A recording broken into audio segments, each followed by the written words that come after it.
Welcome back, ladies and gentlemen. Still with you in our special coverage of COP27 on its fourth day to remind you of the most important event or the most important session that took place yesterday in COP27, which is that President Abdel Fattah al-Sisi and German Chancellor Olaf Scholz took part in a session dubbed Future of Energy, a very important session that was taking part yesterday on the sidelines of the activities of the UN Climate Change Conference in Sharm el-Sheikh.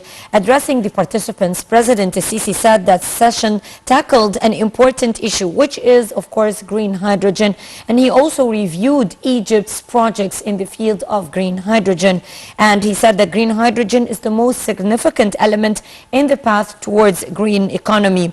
The President also said that within the first response of the initiative, El Ain al-Sukhna station for green hydrogen was established in Egypt, and said that developing nations' share of green hydrogen projects is no more than a double of the projects. In order to shed more light on green hydrogen projects here in Egypt and the future of green energy in Egypt, we're very much delighted to have with us Dr. Adel Bishara, Professor of Planning and Energy Consumption. A very good morning to you, Dr. Bishara. Good morning. Now, Dr. Bishara, in your opinion, to what extent do you see the importance of the conference in general, from the stage of promises to the stage of implementation, with concrete measures on the ground, especially with regards to the very important session on green hydrogen yesterday? Yes, in fact, you know that I would say this COP meetings, which is a conference of parties or the meeting of the official delegations from governments to discuss, has started on 95 in Berlin for the first time and continued for the 27th time now in Sharm el-Sheikh.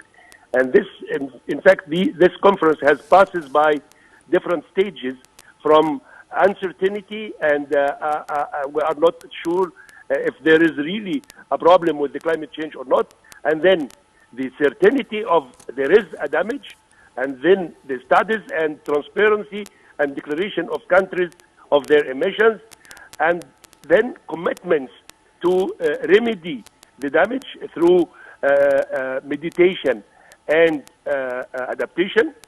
And now we should move from promises and all these ideas of facility funds and so on to real commitment on the ground and to implement what we were looking for since years and years and years.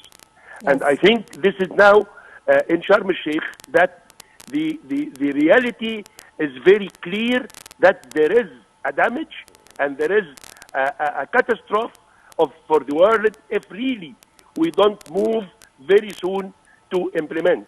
And as it has been mentioned yesterday in this session and ceremony of this initiative for green hydrogen, that the green hydrogen is the future of energy in the world. So now we can see that the energy is being used as a political arm, and we know that this happened 2 times in the history.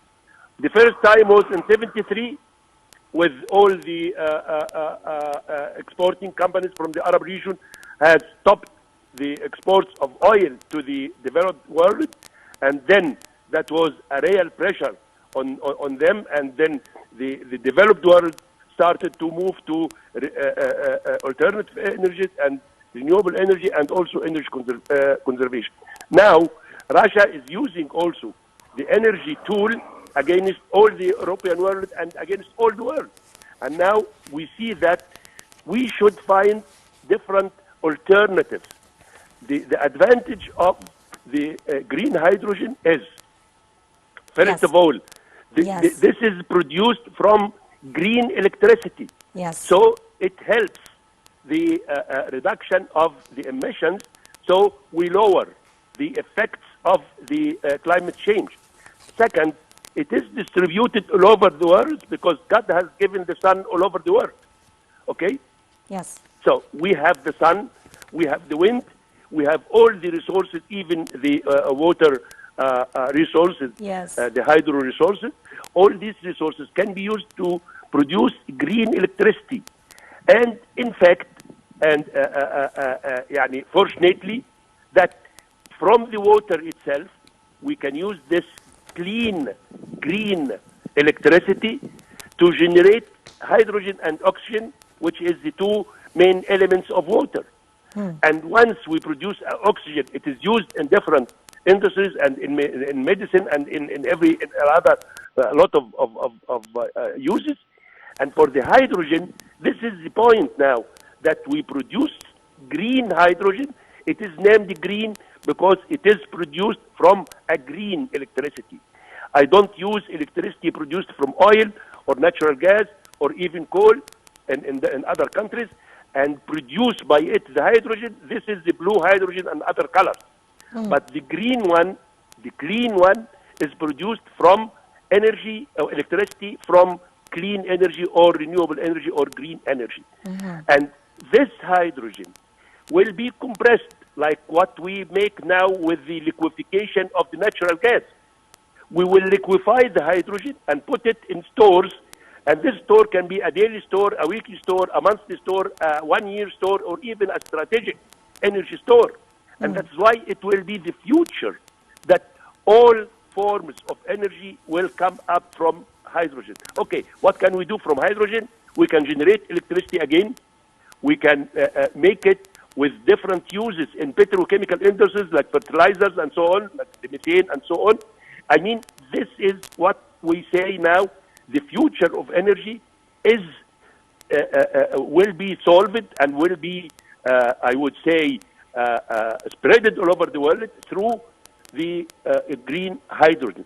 That's why Egypt has given this a very early attention, and Egypt now starting to be a kind of hub or pole or platform for green hydrogen in our region, and it will transfer it or will transport it to other areas in the country, in the world. This is very important, Dr. Bishara, yes. Because when the president announced the establishment of El Ain al-Sukhna station for generating green hydrogen, and you're now saying this is the future of energy in the entire world, and Egypt is a pioneer in the region in producing green energy. Yes. So it's a hub, yes. That's true. Yes. Yes. So we already have made a lot of I would say protocols and letter of intents and letter of intentions and so on with different green hydrogen developers all over the world. We are working very hard with the Germans. We are working now with the Indians. We are working also with the Chinese.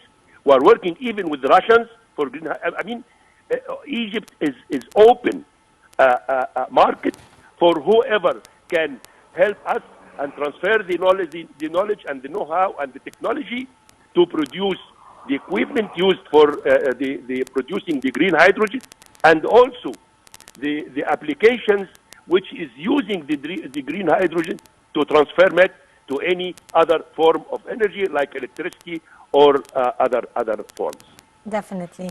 Dr. Bishara, do you think that is a golden opportunity for Egypt to promote investment projects, especially when it comes to green energy projects? Definitely.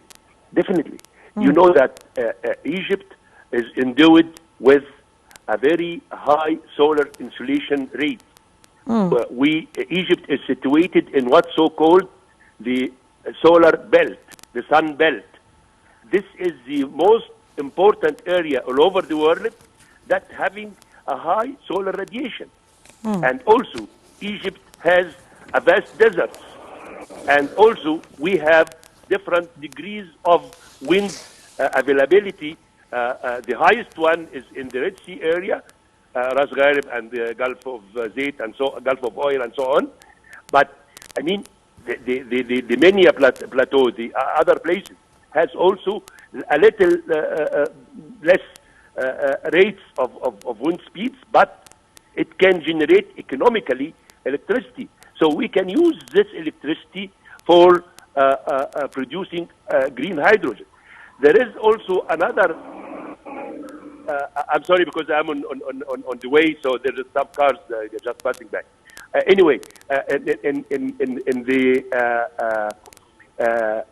one of the big advantages of hydrogen, green hydrogen production, is for renewable energies that would probably be a surplus energy and cannot be absorbed by the local loads, can be transformed to hydrogen and stored in any time and be used any time later on. So it is also a solution for the excess energy produced from. Yes. Dr. Adel Suleiman Bishara, Professor of Planning and Energy Consumption, I'd like to thank you very much. Ladies and gentlemen, we go live now to a session on the 4th day of COP27.